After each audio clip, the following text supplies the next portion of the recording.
All right, I'll just go live and start recording. I'm recording. I had to push the button. The button has been pushed. I see a web. All right, I also see a web. Everything's good. Let's just do this. Put that on stream setting. Yeah, there we go. It's Wednesday, July 7th, 2021. I'm Rim. I'm Scott. And this is GeekNights. Tonight we are reviewing the phenomenal Odd Taxi. So you didn't watch the whole thing? No, but what I've seen so far, it'd be really hard. If this somehow fucked up that badly in the second half that I didn't still think it was phenomenal, I would be shocked. All right. Also, you and other people have seen the end, and none of you have said, no one's complained. I'll discuss that. Yeah. Without spoiling it for you. All right. Okay, we Anyway, good? yeah, you can go start anytime. All right. So a few months ago, I guess my dishwasher was making a noise. Still Oh yeah. It was washing the dishes perfectly, but it was making a noise, right? So I put in a repair request with the building, like you do with the app, because they're fancy. Oh, you have an app? I just have to go. I have to literally go down and talk to the doorman, and then they'll usually hand me this special piece of paper, like a carbon copy form, and I got to fill out the form. Anyway, we got an app. So we also have an app that tells us when packages come in, all kinds of stuff. They have an app, Miriam. Yeah, we do. So then what happened is the day they actually got a dishwasher repairman, okay, the person's coming. And I'm like, okay. And then And it definitely didn't make the noise now. the day before the person came, the noise went away. So I said, listen, the noise went away. You don't need to come and bother me, right? So they said, okay. They canceled it. Canceling it brought the noise back. That's how this works. Yeah, of course. It's obvious, right? A couple weeks later, noise comes back. So I finally put in a repair request. And so today they said, oh, we're going to come look at it tomorrow. So I said, they're like, what time should we come? I'm like, anytime, whenever. Of course, today the super comes at 9 a.m. sharp. I'm like, all right. Yeah. I said anytime, come on in. But yeah, I was about to say. And if like at work, if someone says, if I ask, like, hey, when can I schedule this meeting? And they say anytime, that means anytime.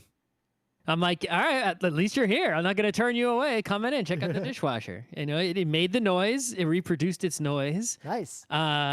They basically, I think all they really did was like just open it all up and clean it out and close it again. They got it to go. Then we didn't test the full cycle of it because that, got to get some dirty dishes and whatnot. But Yep. It didn't make the noise on the first cycle anymore. It made a different noise. So I guess that's an improvement. Yeah. We'll find out when I actually... I guess the problem is you're not much enough, nor am I, of a dishwasher expert to know if the new noise is better, worse, the same. Like, think about all the noises a car can make. I'll know. I think the noise it was making was a little weird because it was when we tested it, it was completely empty of everything, no racks, no dishes. So the water was like loud against the edges of the and I can see that dishwasher, right? But anyway, the interesting part, right, was not this minor dishwasher maintenance. Is that I learned a few things. Number one, I didn't know that if the dishwasher is like there's no way to like skip cycles and just make it do whatever you want. But if it's in the middle of washing, apparently you can just push the start button a whole bunch and it'll drain all the water out. I told you that when you complained about the noise on Geek Nights multiple times. I explained that procedure. That's the quick way to test if there's a problem with the dishwasher. Well, anyway, the second thing is that in my kitchen, right, you got cabinets, right? And there's a space between the cabinet and the floor, right? Yeah. And usually there's some sort of like, I don't know what you call it, right? Like a piece of wood. molding. Yeah. Yeah, just a flat thing underneath, so that there isn't just a gaping space underneath the cabinets. So ours, I guess, was like a piece of metal. It's like all shiny. Yeah, our dishwasher has a piece of metal there. Yeah, well, I mean, it's not our dishwasher. It's the entire kitchen. Weird. I just have like wood down there, except where the dishwasher is. The dishwasher has its own piece of metal that goes in that spot. The refrigerator has its own piece of plastic, but the entire kitchen, other than the oven, which goes all the way to the floor. Refrigerator, ours is just on the floor. There's nothing down there. Yeah, but under the cabinets, there is just a piece of metal that just goes all the way around with a space where the oven is. Interesting. They just reached in as soon as they came, and they just grabbed it and yanked it off. And I'm like, I thought it was like part of the cabinet. It was just a big sheet of plastic with that shiny on one side. It had there were 3 claws on it, and the cabinets had feet, like little, like adjustable feet. and the claws were just clipped onto the feet, and there's a whole world underneath the cabinets of filth. And I was like, fucking tell me that. I could have been cleaning under there this whole time. Look how disgusting it is. Clean under there, store stuff under there. It's in New York. Any space counts. Yeah. Well, yeah. So I got this new space in my apartment. I just increased my square footage. But Depending on also, how long it is, you know what I would put under there? The sleep mats for camping, because you got to leave them unrolled or they get shitty. Well, B, now I can clean under there, but C, now I have to clean under. You know what you could do when the plastic's back in place? Just never speak of it again. Well, no, now I know how to take it off. But I'm saying just pretend you don't have this terrible gnosis. just walk away. Just if anyone's like, "What's under there?" You're like, "Nothing. Nobody knows," and they never will. You know, just to wrap up the anecdote. So we have these in the bathrooms. We have these floor heaters, right? Whoa. So we've never used them. In theory, they could be nice, right? It's like you imagine the cold bathroom floor turning on the heater. See, the problem is our building is so warm from its natural business that the bathroom floor is always warm. I've never needed them, right? We've never turned them Those on. are the kind of thing you want in like a house that has outdoor... a hotel or something. Anyway, so they're there, but we never use them ever, not even once. But the one that's in one of the bathrooms, right, doesn't actually work. It's supposed to like show a clock. It shows an error message. So I'm like, oh, while you're here, come look at this error message. And he's like, do you actually use this? And I'm like, no. And he's like, yeah, you really shouldn't use it. There's no reason to. You have a floor mat in there. It's like the floor is never cold. What the fuck do you need this for? It just waste of. He's just like, it'll just waste a lot of electricity and cost you money. And yeah, that's a piece of shit. Just ignore it. And he's like, don't worry, we won't charge you if you move out. And I'm like, well, I'm not moving out. But okay. That's good to know. He also was very amazed. The watermelon knife was out, and he was like, what's that knife for? I'm like, watermelon? And he thought that was really great. He was amused at my watermelon. Yeah, one time we had someone coming in doing maintenance on an air conditioner, and they were real excited about all the audio equipment sitting here. I was explaining, like, oh, yeah, that's the microphone I use for the podcast, and that's a different kind of microphone, and these two microphones work different ways. And that guy doesn't work at our building anymore, but later on, I ended up giving him the old GeekNights mixer as a gift. Because buy a watermelon knife for the super. Yeah. So there's a bunch of news. We'll talk about some of these briefly, some of them longer than others. But one little one, Scott told me about this, and I know more about it than him because I skimmed an article. Whoa! All I heard was a rumor, and I was like, "Oh, I heard this rumor whisper. That sounds true. Let me just mention it." And apparently, Rim found more information. Yeah. So the article is titled, "After Years on a Weird Island, the XMen are finally superheroes again." And I click on this, and what I see, because usually if I see an X-Men comic, and this has been for like most of my adult life, I don't know what the fuck is going on that cover. I don't recognize half those characters. But I look at this, and it looks like the X-Men that I know. I see a Wolverine. It's a Lady Wolverine, but it's a Wolverine. It's a superhero comic, so it's very obvious it's a Lady Wolverine, but I digress. I see a Rogue. The Rogue looks like the Rogue I know. I see an old school Jean Grey. I see a Cyclops with a normal Cyclops shit going on. It looks like the X-Men. I have not seen X-Men that looked like the X-Men in a long time, and it's apparently X-Men #1. Yep, X-Men. How many X-Men #1s are there? Right, so many. That would be a good trivia. #1, that would be a good X-Men trivia #1, question at a panel. X-Men #1, Ultimate X-Men #1. Just get everyone to raise their hands. How many X-Men #1s are there in the history of the X-Men? Yeah. But yeah, apparently, X-Men comics, I know that, some people have said that they have been doing interesting stuff lately, even though I haven't read one in for fucking ever, right? Or at least I've read ones recently, but they were old ones. I haven't read a new one. Oh, wow. Apparently the Weird Island stuff has been going on for like 2 years. I guess they were all living. Yeah. All the mutants were on the island of Krakoa.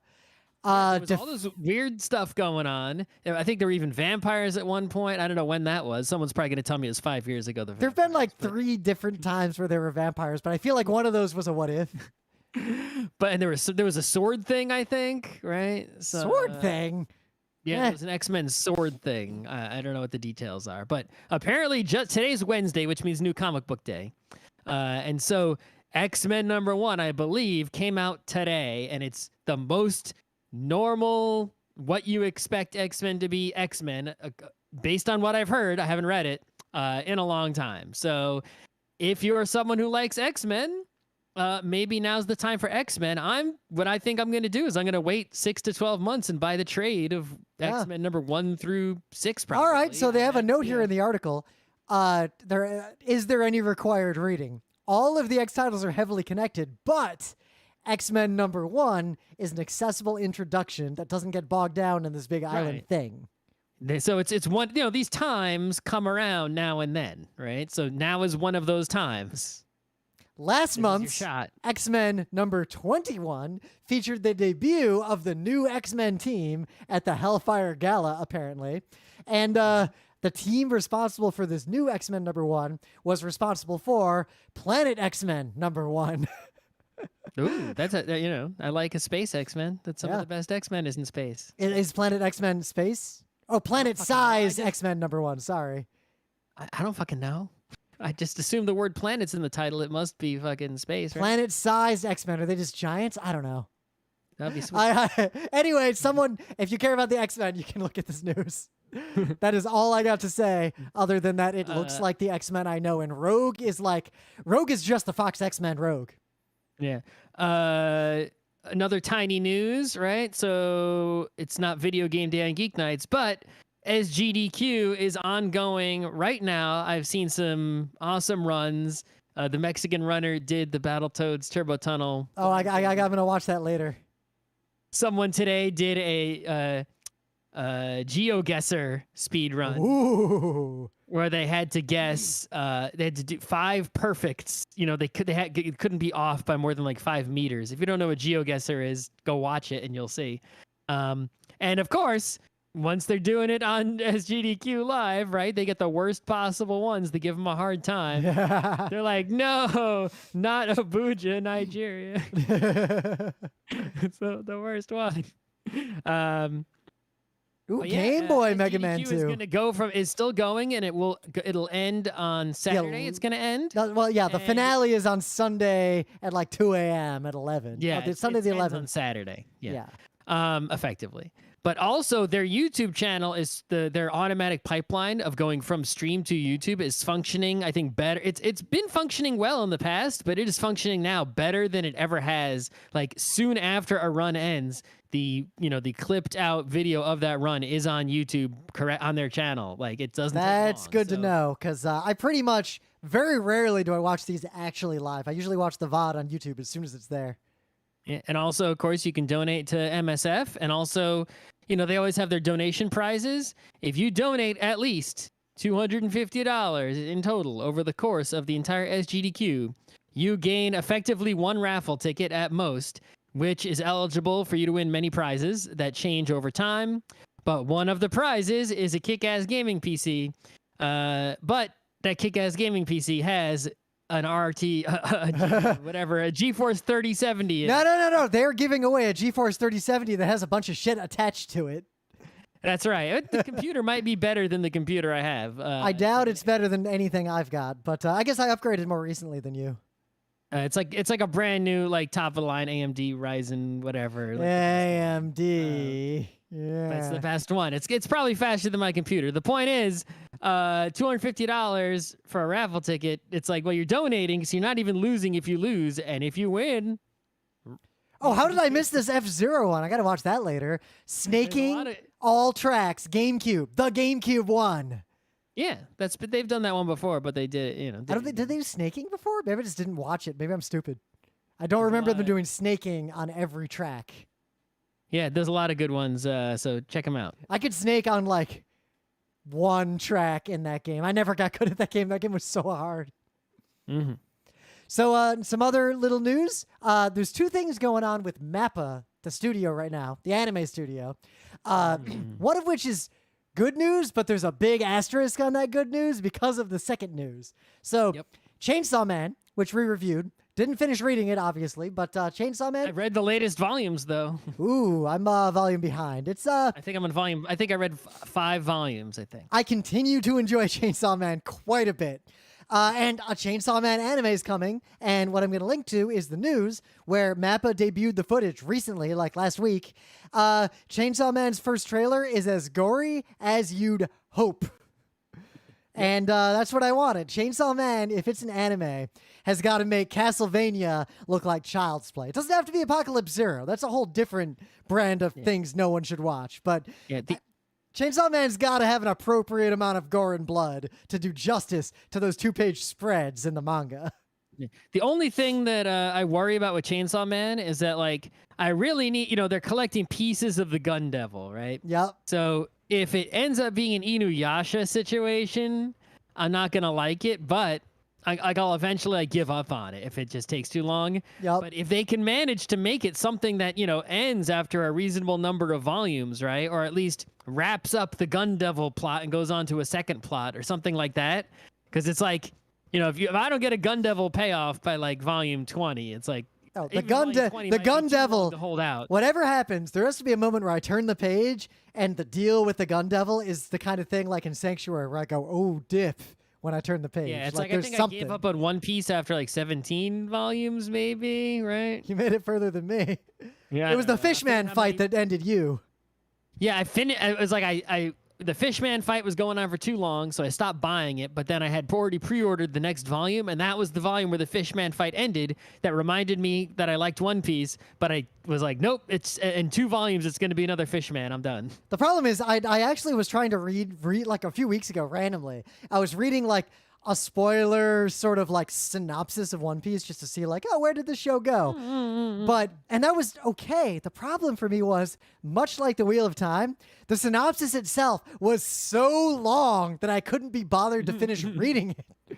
I need to know what happened in between. Just tell me what the One Piece is already. That's all I want to know. I literally want to see a sentence that is the One Piece is what? Friendship, love, I don't know, whatever. I would hope that it's literally gold. It's the first piece of a puzzle, and then they have to go after the second piece. Like, I don't care what it is. Just tell me what it is. That was the joke. God, when we used to do anime cons, every time we talked about One Piece, I would always show the pirate boat ever. I'd always show those anime openers, the Italian One Piece opener, but I always made the same joke. Gum fruit. Yeah, I don't care. I always stage it a different way, but always be blah, blah, blah. I don't care about Luffy. Part 2, the quest for the second piece. And I always get like an okay laugh from the audience. So what I kind of wish is that, almost every story, fictional story out there where there's some kind of treasure, right? It's like there's always some sort of catch, right? Genie, he always screws you on them wishes, right? Yep. You know how they do, those genies. Though I wish that the One Piece is just like immortality, invincibility. It's perfect and great. You're king of the world and everything's awesome. It's like one of the swords you find at the end of Final Fantasy IV. You're just like, well, that's the Ultima weapon. Yeah, fuck the One Piece. I hope it's just fucking awesome, unbelievable, no catches, no tricks. It's just the greatest. The end. You know what?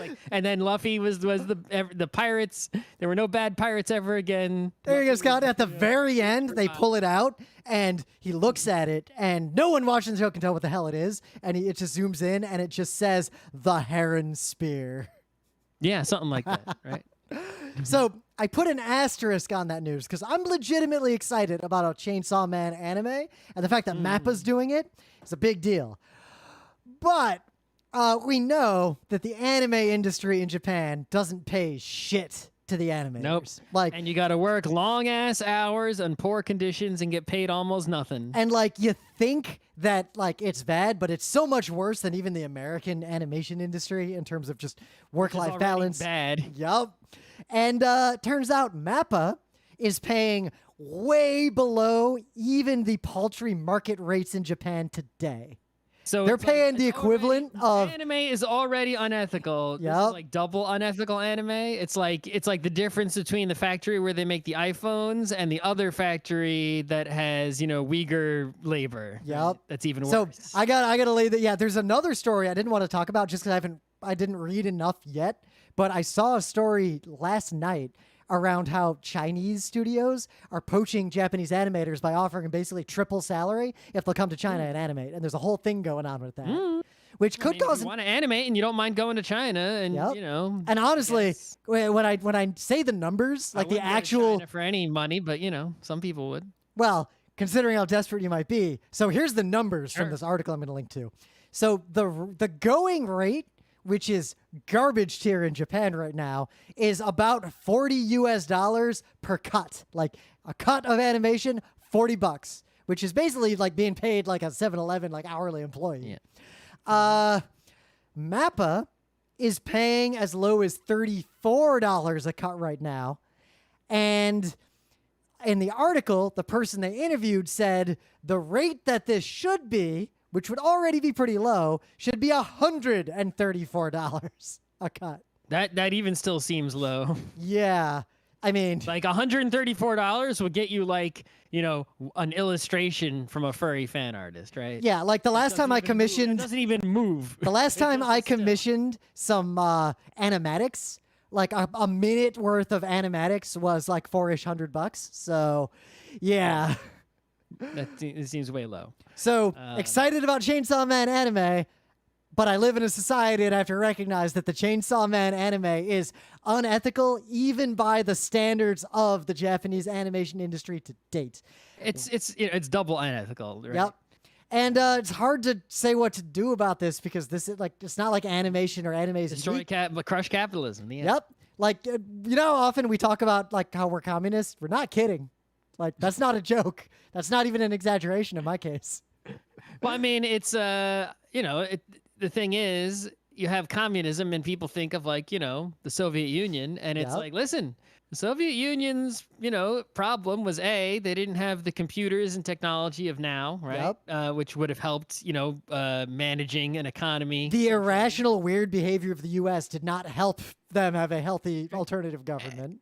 And also autocracy, right? Yeah. I want communism with democracy. It's like, that's the combo, right? And it's like, we've had this, Cold War going on, and both sides lost is what I would argue. Yeah, both sides had one part right and one part wrong. It's like, we got to combine the good part over here and the good part over there. Granted, arguably America was not even close to a democracy until maybe the mid-60s. Of course not, but at least it wasn't, autocracy. Yeah. It was something. Yeah, I'll put it this way. I am a communist. That happened. I am not a Soviet. We are not tankies. Like, that's a whole other, like, weird mess of bad ideas. No, not at all. So, in some other news, all right, the Godzilla thing. Yeah, so there's a Netflix anime that's been out for like a little while now, but I just happened to watch it because it was raining, right? So I watched an anime instead of going outside. There was rains going on. So it was Godzilla Singular Point. It's one of those Netflix original animes, right? And you might think, man, you guys are talking about a lot of Netflix original animes. Well, that's because I'm subscribed to Netflix right now. I only subscribe to one thing at a time. Eventually, I'm going to run out of Netflix, unsubscribe, and switch to something else, and you're going to be hearing nothing but HBO Max shows. Yep. I feel like HBO Max is the winner where we're all going to park our subscriptions because they picked up like fucking everything. Yeah, this is not like I don't want anyone to think that there's some favoritism here between streaming services. It's just I'm only subscribed to one at a time, although I am always subscribed to Crunchyroll at all times. Oh, I'm always Crunchyroll and Disney Plus. That's because Crunchyroll has an annual payment thing. If they did the monthly thing, I would do the same switching. Now, our household is Crunchyroll and Disney Plus, and then whatever service has the things we're watching, which right now is Netflix. So I watched all of Godzilla Singular Point. I wouldn't have watched it all. I would have only watched some of it if it wasn't raining. Yeah. This sounds like this review is about to be like my review of all those anime I watched when I was living alone in Poughkeepsie. Maybe. So, I mean, it's not a bad show, right? It's some of the animation is really kind of awesome. If you like monsters, there's some really cool monster animation and monster scenes going on. I do like monsters. And there's, the aspect of that sort of like, fantastical sci-fi aspect of like trying to figure, everyone's trying to figure out like, well, how do the monsters work? What's the deal? How do we stop them? Right. Everywhere the monsters go, there's like these red dust everywhere. What's the deal with that? Right. And the humans are trying to figure it out. Right. And it's also got lots and lots of callbacks to, the series of Godzilla movies, right? All right. So it's like if you are familiar with all the Godzilla creatures and monsters and, things like Jet Jaguar, right? The robot, it's like there's a lot of, basically direct references that will sort of tingle your nostalgia, whatever, right? The negatives of this show, I think, is that while the characters are like, some of the characters have good designs and good personalities and are interesting, there is no character like development. It's just like this character is who they are, right? Watch them do what they do. And it's like they don't have like an arc of like growth or change or anything. It's like this character is an old man who likes robots. He's an old man who likes robots at the start of the show. He's an old man who likes robots at the end of the show. Right? There's a time and a place for that. It's like this girl. It's like, yeah, she's the science research girl, right? It's, you know, who's figuring everything out, and she's that at the start of the show, and she's that at the end of the show. She doesn't have any. There's no human conflict. The conflict is the humans versus the science to solve the, you know, Godzilla monster problems, right? That's the central conflict of the show. And the second problem in the show is that the science problems. And some people have said, I watched the subbed version. People were saying that the dub is great. That's what people said. So I'm inclined to believe them because they're people I trust.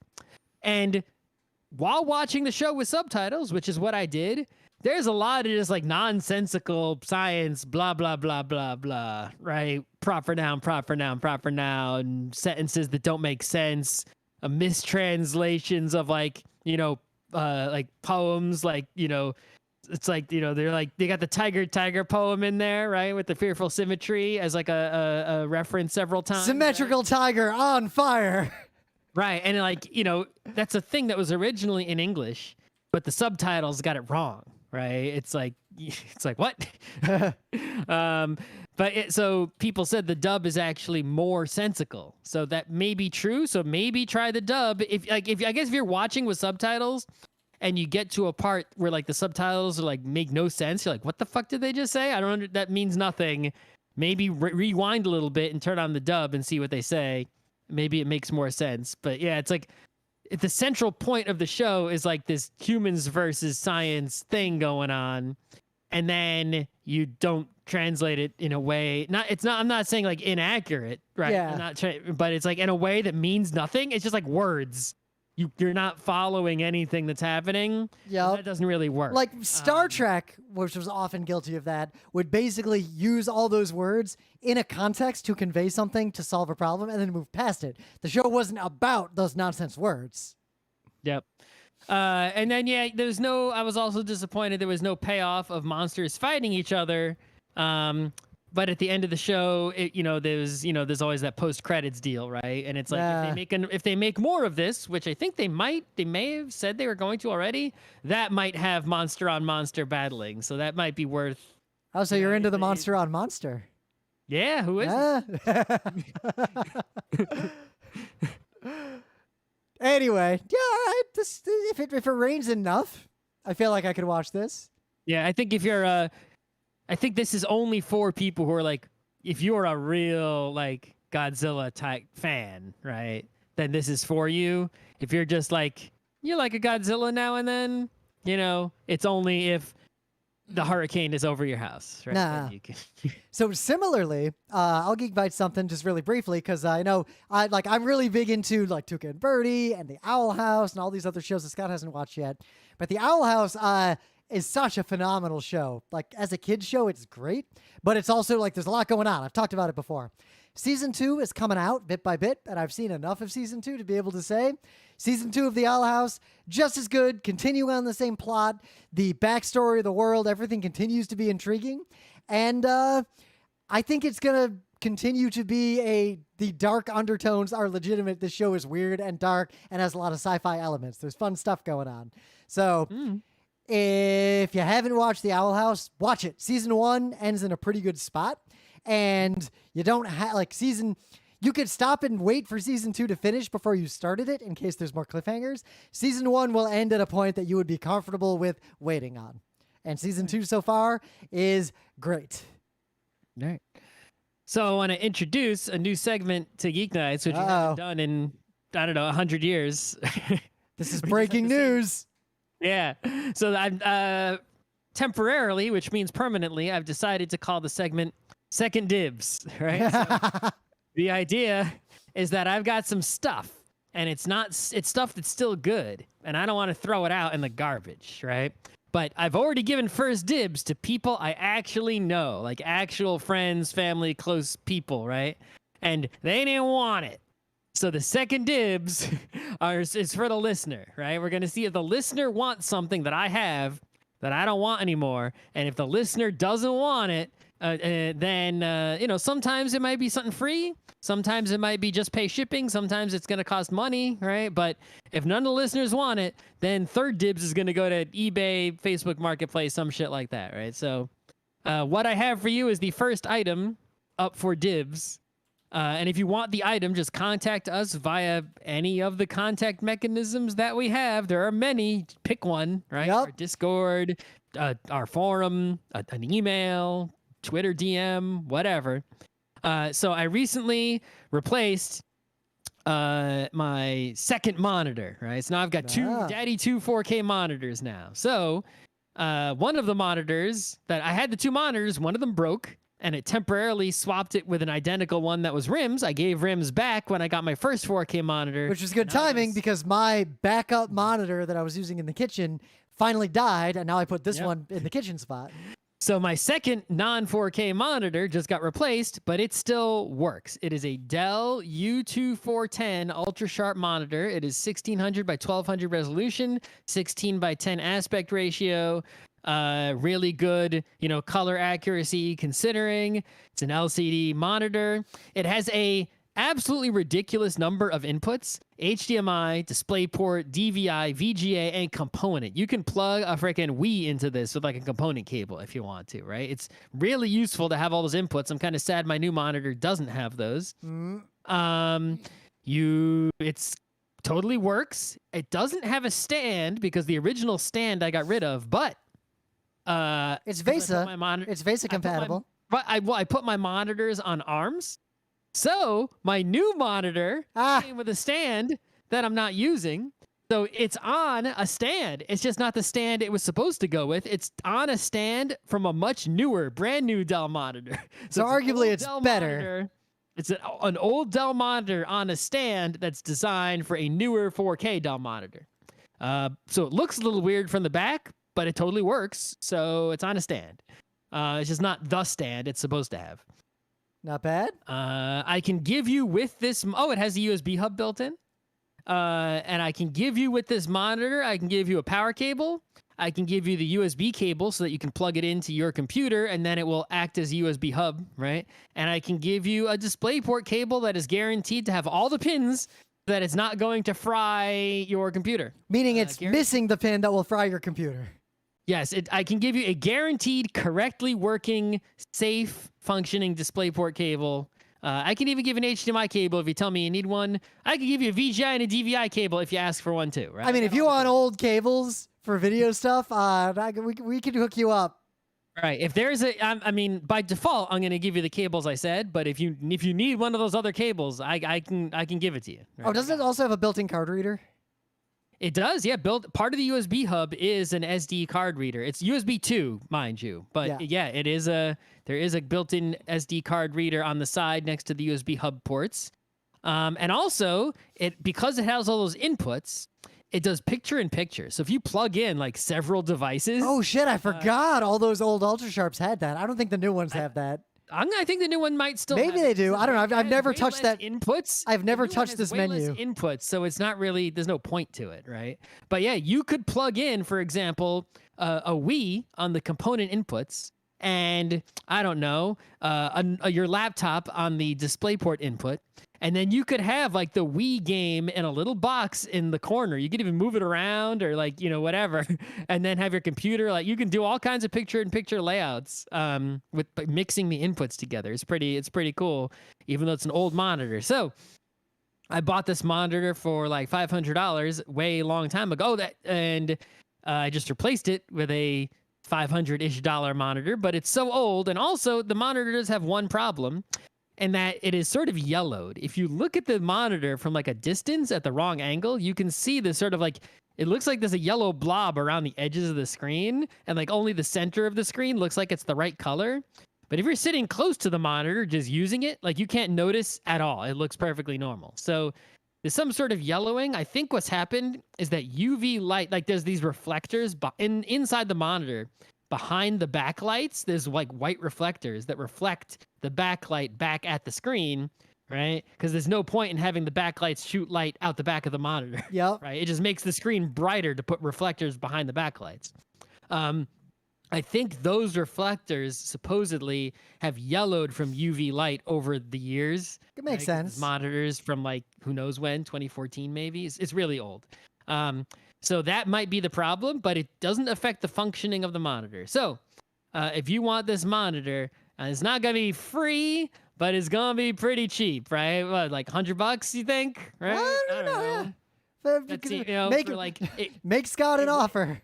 yeah, it's like it was a top of the line monitor, right? Like amazing. It's just way old and has some yellowing going on. And I want to recoup some of the cost of this new monitor that will hopefully last just as long. So if you need a monitor, computer monitor that's kind of awesome actually, let me know. Yep, and the other rule we have for this. Otherwise, I'm gonna by the next time we do a show or whatever, this shit's gonna be on eBay if no one wants it. Yep, and the other rule we have with this bit is if one of us does it, the other one can't do it. So I can't try to foist this recalled fire extinguisher on you. No, you'll do that. We're not gonna do too many at once because otherwise we'll run out of bits, right? All the shit in our house will be gone. Or Geek Nights gets weird, and there's like the era where we were just doing Geek basically Nights Home Shopping Club. Yeah, basically. Geek Nights GVC.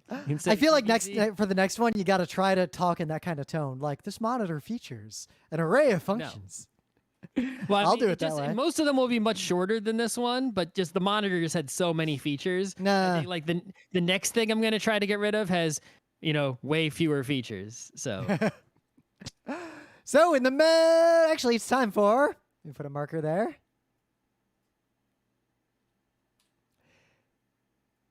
Things of the day. So check this. This was uploaded June 27th. This was a recent video. I just found it kind of randomly. I wasn't even subscribed to this account. It's an animation, kind of in the Yamishibai style.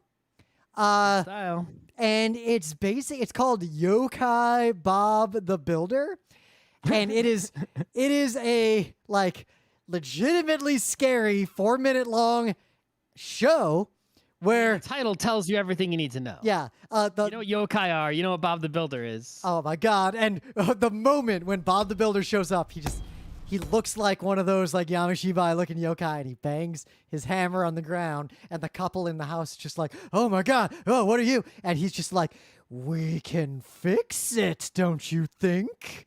Yokai's Blues Clues. Yokai, Yokai Maya the Bee. Oh, I would watch it. Yokai Maya the Bee would be perfect. Yokai David the Gnome. David the Gnome's already terrifying. Yokai Dora the Explorer. But when you see this, you'll see what I mean. Like, they got the style right. It's clearly, like, it's not anime. Like, it feels like someone made something that wanted to feel like anime, but wasn't quite deep enough in anime to get it perfect. But the yokai part is, like, spot on. Yokai Elmo.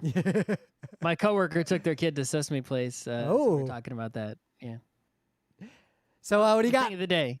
Yeah, so the hockey's going on right now. The Stanley Cup could come out as soon as tonight, maybe before you even heard this episode. It may have come out already because the Lightning are 3-1. I hope it doesn't, because I'm not a particular fan of the Habs, but I'd rather anyone but Tampa win. So as long as the Islanders lost, I don't care. Meanwhile, my dad was like, "Hey, like before, like the Islanders were eliminated. Hey, well, a New York team's gonna make it to the end, right? So that's something." Yeah, no, that's if a New York team is gonna win, that's either the best thing or the worst. It's not like okay, it's. I've realized that only New Yorkers are that weird about it because there's so many teams in such a dense area. You think Cubs fans are happy if the White Sox win? Yeah, I guess that's the other market. That's one other market. Fans are happy if like the Angels win. They might even though it's Anaheim and not LA or whatever. I don't know. I feel like no, right? People who got two teams only like one of the two teams. I mean, honestly, I couldn't care less if the Mets or the Yankees win the World Series. Anyway, so the one game that the Habs have won so far was Game 4. And there was this dude, I don't know his name. I think he's like works for like SB Nation or he's like a sports media person for the Habs. He's not just some fan. Okay. So that's why he was being interviewed on TV outside the arena, right? During the overtime of Game 4 by the sports television people. And so they're asking him questions like, how do you think the game's going to turn out? What's that? So he predicts the finish of the game. He's like, yeah, he's like, I think we're going to score, if we win this one, right? I think he's like, we're going to score a goal here in the overtime. It'll be the Habs. And he thinks Anderson's going to score the goal. during the interview, while he's still there, Anderson scores the goal to win the game in overtime, right? So this is pretty awesome video here. Yep. And honestly, it doesn't spoil the video. It's for me to tell you what happens in the video. Yep, and I won't link to it, but if you know what the blab is, they're showing the game if you don't have any other way to see hockey. And basically, if you've never watched ice hockey, the games that are happening now are kind of the peak of the sport. Things get different during the Stanley Cup playoffs compared to all other hockey. In the playoffs, so this is the finals, so they're even more different. Yep. But yeah, hockey players, they play a long season of hockey, which you normally for like football, it's such a brutal sport, you play less games, right? Yep. Hockey plays a lot of games for something that probably should be less games. Yep, like sometimes back-to-back games. I took a survey today that was like, how many games should the season be? And I chose like half as many, right? It should be way shorter. Pulling it back at same number of games we have tickets to, maybe. Yeah, I was like, you should cut it way back. I don't think that was a popular choice, but that's what I chose. Yep. But regardless, hockey players don't play. They play seriously and they play hard in the regular season. Sometimes they do play their hardest in regular season games that mean a lot, but playoff hockey is completely different. It's like if you go to the Madison Square Garden to see a playoff hockey game, you'd think it was a different building from when you went to see a regular season game. Like the few times I have been in person at a Stanley Cup playoff game, like especially past the first round, it's weird to be in a building that you've been to so many times with the same size crowd, and somehow it is 3 times louder at all times. And it's just everything is different, right? Even though it's the same building, right? It's like what the heck? It's like you're playing the same hockey by the same rules, almost the same rules. The overtime's different, but the big difference for those of you who are hockey people is in normal hockey and most sports, there's a point where the game will okay, it's overtime. We're gonna do some bullshitty thing just to end the game, or we'll do something quick, or it'll just be a tie. Some sports just allow ties. In playoff NHL hockey, nope. Just keep fucking playing normal hockey until someone wins. We'll go all day. We'll go forever. The rules literally are go forever. So I think if you're going to be a new hockey fan, or you're going to try to get someone to be a new hockey fan, postseason hockey is, I think, ideal to show people first. Yeah. It's sort of bad because when they watch regular season hockey the next year, they'd be like, hey, well, you know what it's like? When the Anime Club showed first. The Anime Club showed episode 5 of Cowboy Bebop, the Spike Vicious fight, just to be like, hey, check out how fucking awesome anime is. And everyone's like, woo! And then not all anime is like that. No, it's not. Or people see Cagliostro and like, ooh, I'm gonna watch way more Lupin, and then they watch like Mamos, whatever, or Babylon Gold. Yep. All right, let's meta moment. We're reading the tale of Genji. I'm continuing to read it. Genji continues to be the exact same kind of person. I feel like there is not growth or change. It's the first novel ever. And let's get into Odd Taxi, because Odd Taxi is phenomenal. So there's people on the internet. We're all ranting and raving about this anime called Odd Taxi, every episode of which was on Crunchyroll. And the final episode actually just came out like a week or two ago. June 29th was the last episode of 13. So a couple weeks ago. So what happened to me is I finally got around to watching it when every episode except the final one was out. Yep. I watched it on like the Saturday. There was a strong pressure. No one was telling me, oh, you got to watch Odd Taxi, but the people I know who are deep into anime and the anime industry people and Anna Twitter, everyone was talking about this show, but also avoiding talking about it in any amount of detail. Yep. So I watched all the episodes except for the final one because it wasn't out yet, and then I watched the final one the day it came out, and that was it. And now we can do a show on it. I've seen about a little over half of it, and we're gonna finish it pretty quick because it's so good. All right. But what that means is I can speculate a little bit without spoiling, just based on what I've seen. But the show, if I had to just describe it on a really high level, it's a psychological thriller where there's a core mystery, but a bunch of other stuff is happening like in the orbit of this mystery. And there's a lot of very dark and sinister undertones constantly in a show that on the surface is a bunch of cute animals interacting with this taxi driver. Yeah, so you know how in Snatch, right, you have all these different whole cast of characters all doing different stuff, but they're all sort of tied together, right, by the diamonds, right, and sort of linking their different stories. And there's the scene where they all literally crash into each other right, at the climax. So Odd Taxi is similar, but not so, right? It's similar in that there's a cast of characters who all have their own stories that you all care about individually, right? All these separate arcs, right? But at no point do all the characters crash into each other. It's that all the characters are linked to, right? Okamura is his name, right? The taxi Otakawa? driver. Otakawa, the taxi driver. So It's you know what? So you know what it's more like in that regard. Durara has all these different characters with their crazy deals, but they're all tied together by like the mythological events that are happening in that neighborhood in Ikebukuro.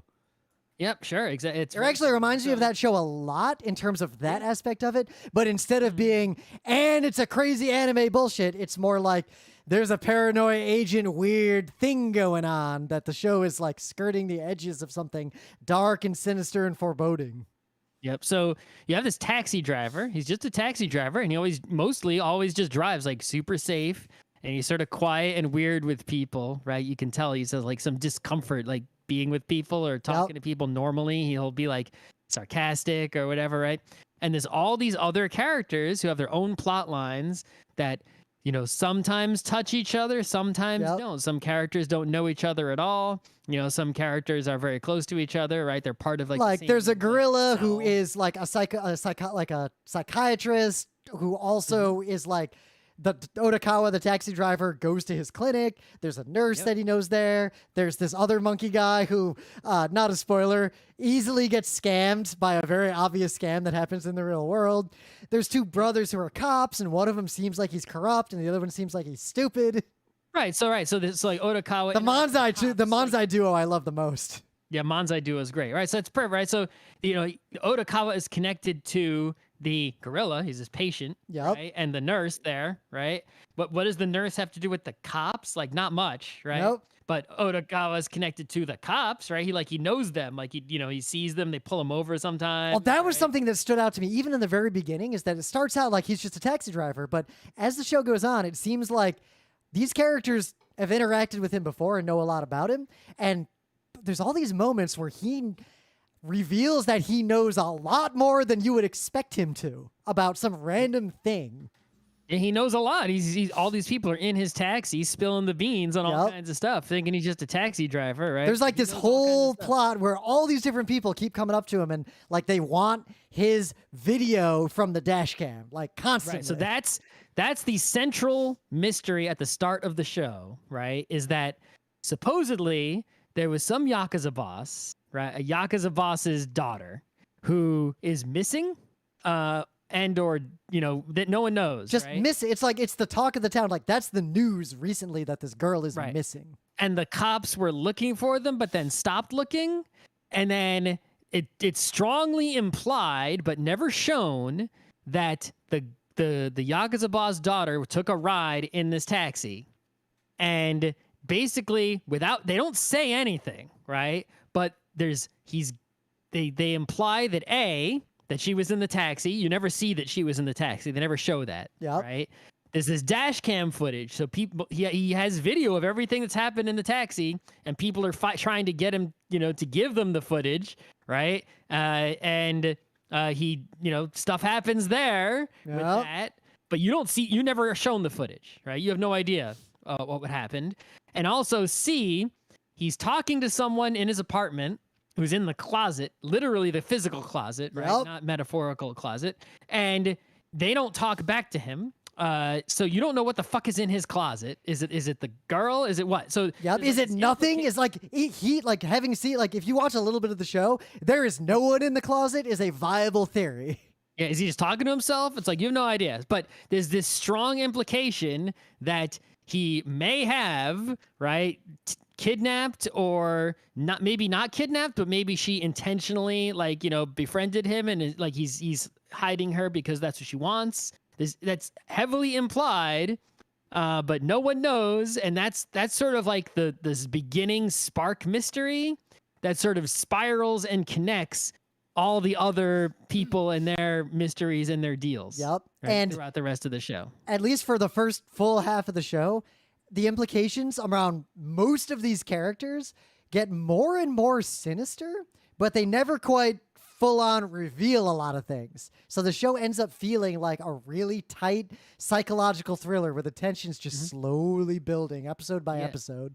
It's, those things, the stereotypical thing where like the crazy detective or person has like a wall with a bunch of photos and strings on nails connecting them and all that stuff, right? So imagine one of those, only as you go, it actually makes sense. It's like whoever made this show, whoever wrote this story did that, and it actually connects. And it's like, it was just like a genius piece of writing to make all those things actually work and connect to each other. It's like, oh no, it's not just some, rantings of a madman or whatever. It's actually, we made this thing happen. Watch it unfold. I think what I like the most, selectively give you and don't give you the audience information at various points in time. what I like the most is that the dialogue between the characters is very, it's hard to describe exactly what I mean by this.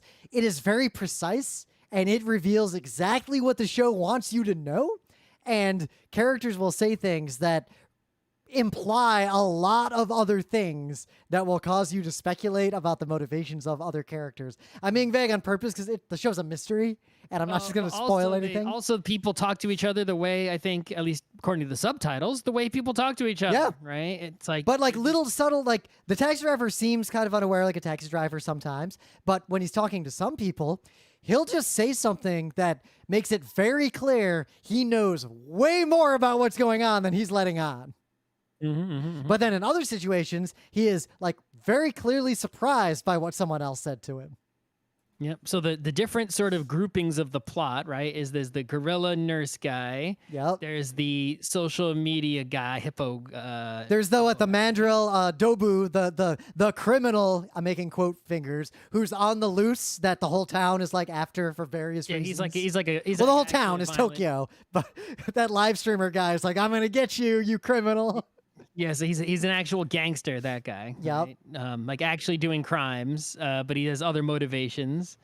Then you've got that's the Idol group, right? And then there's the Manzai Group. Is that all of them? I think that's most of it, right? Yeah.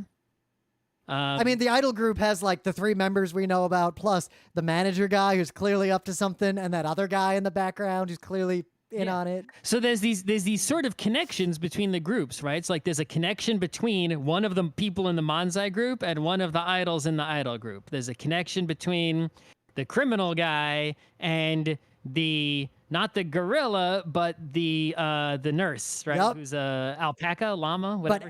She's an alpaca. But everyone else has a red line back to Otakawa. Yeah, every single person's going back to Otakawa, right? They've either been in his taxi or he's involved with them directly in some way, right? He listens to the Manzai group, and the Manzai guy was in his taxi once, right? There's a giraffe kid who's a fan of the Manzai group, right? He's barely in the show, but I wish he was in the show more. But yeah, the show basically just unfolds this mystery, right? And then in the final 3 episodes, right, the second to last and third to last episodes are the odd taxi. Like there's actually a thing, the odd taxi, that happens, right? I'm not going to say any more about that. It's the One Piece. During the course of the odd taxi, much is revealed.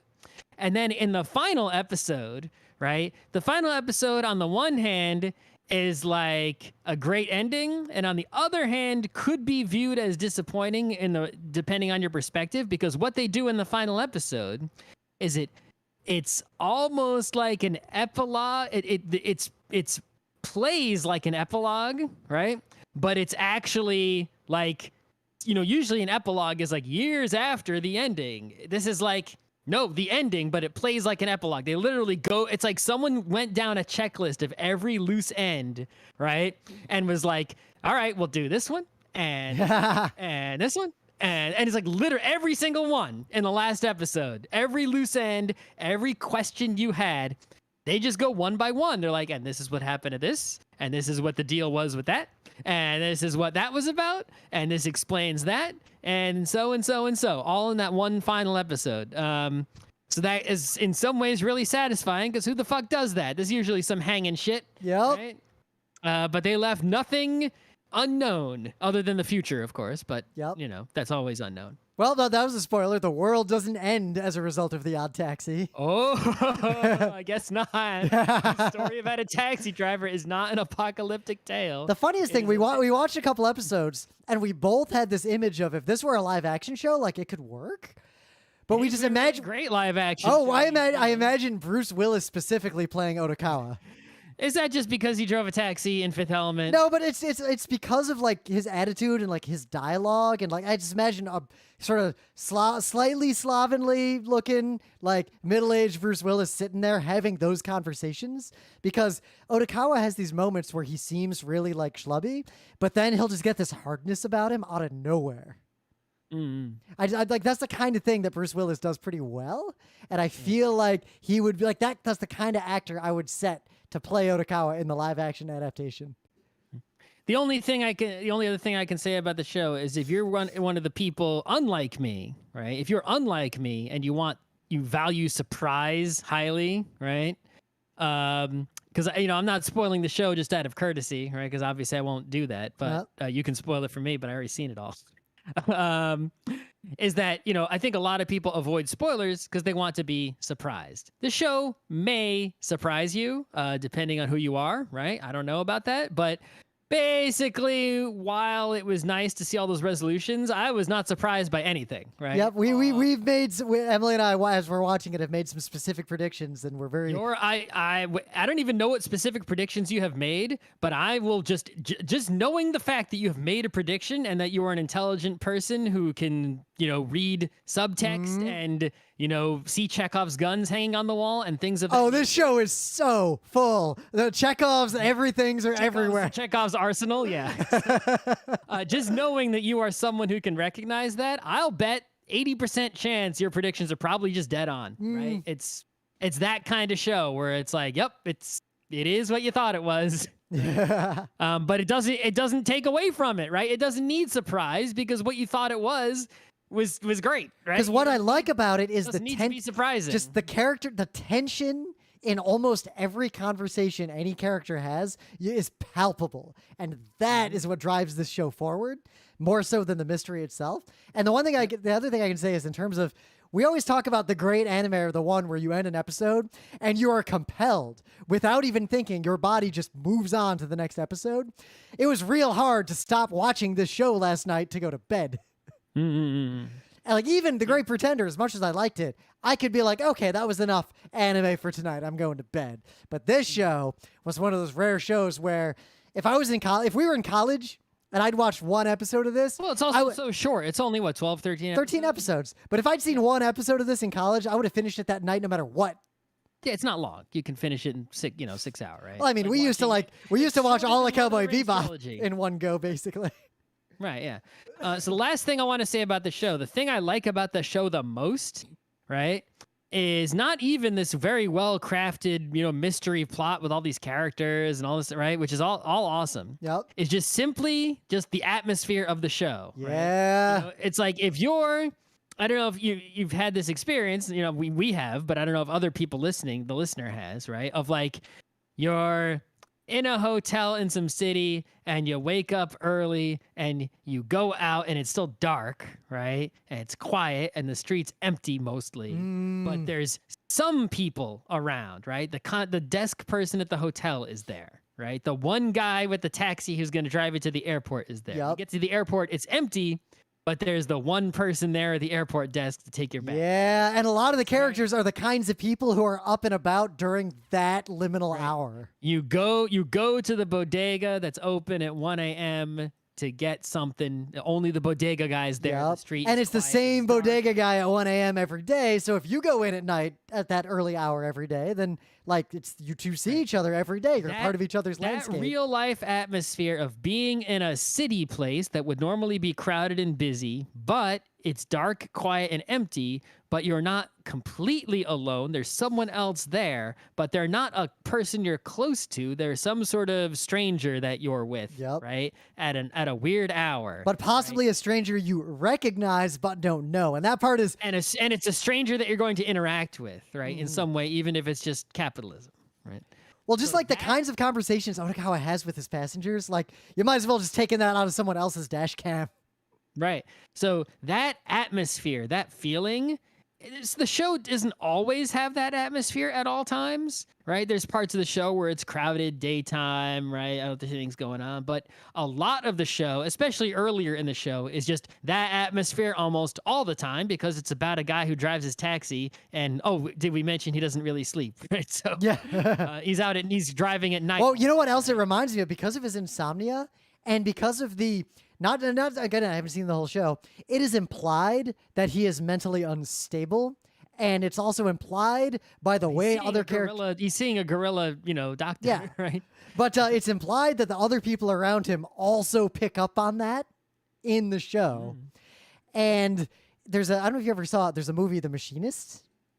Very similar. There's a movie called that. You'd probably like it. It's a psychological thriller. It's not like this. There's only one. There's a mystery and a thread, but it's a very similar atmosphere at times.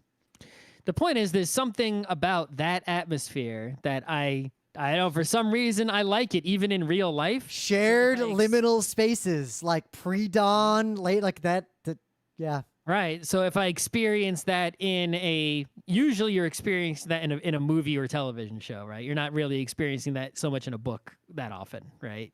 I think, while you could put it in a book, the book doesn't make you feel the same way because it doesn't have the, But yeah, in this case, the show portrays and like makes you feel that very, very directly and very realistically. I felt the exact same feels, right? That I felt I felt like I was waiting outside in the dark alone trying to get a taxi or walking on a Manhattan street to get to the subway alone at night and the stores are closed except for one, This is exactly like that when I was watching the show and I like that personally. So and I don't really want to say anything else because I'm going to watch the rest of it Maybe I should just wait till it's night and just go walk around. Hey, that's kind of why I like to do night biking. It's really crowded. Yeah.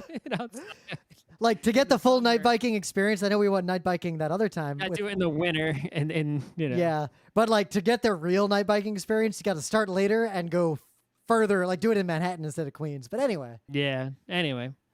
Yeah, this is the best anime I've seen in a while. Yeah, best. I don't know if there is based on anything or is it originally. It's based on a manga. Oh, okay. I didn't know there was a manga. Yep, Shogakukan. Let's see. It was in Superior Del Pana, Seinen. I don't need to read the manga after watching the show. 2 volumes. It says is the manga still? It says the manga's still going.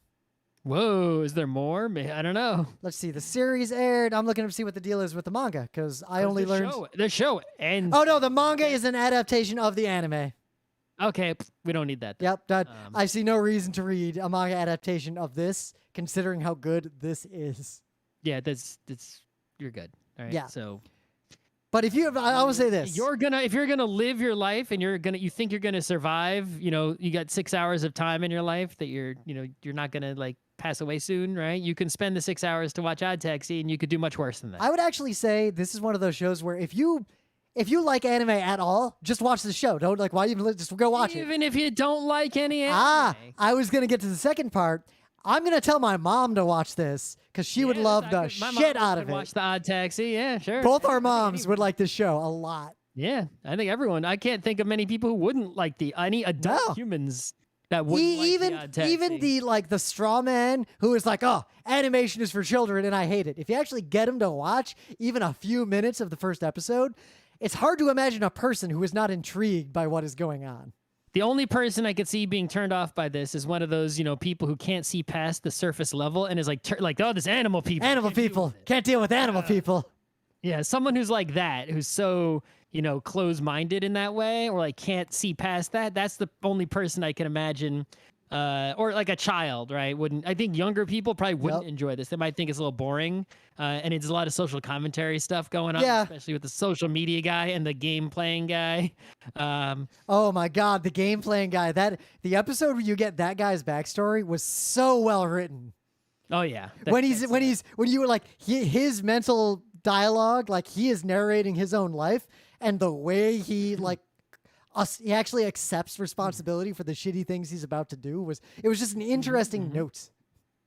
Yeah, that guy's that's a really great character. That is a really great I think that's like an underappreciated part of the show. That guy. Now that especially when there's a moment when there is CCTV footage of that guy doing a thing, and someone else sees that and thinks it's a different person.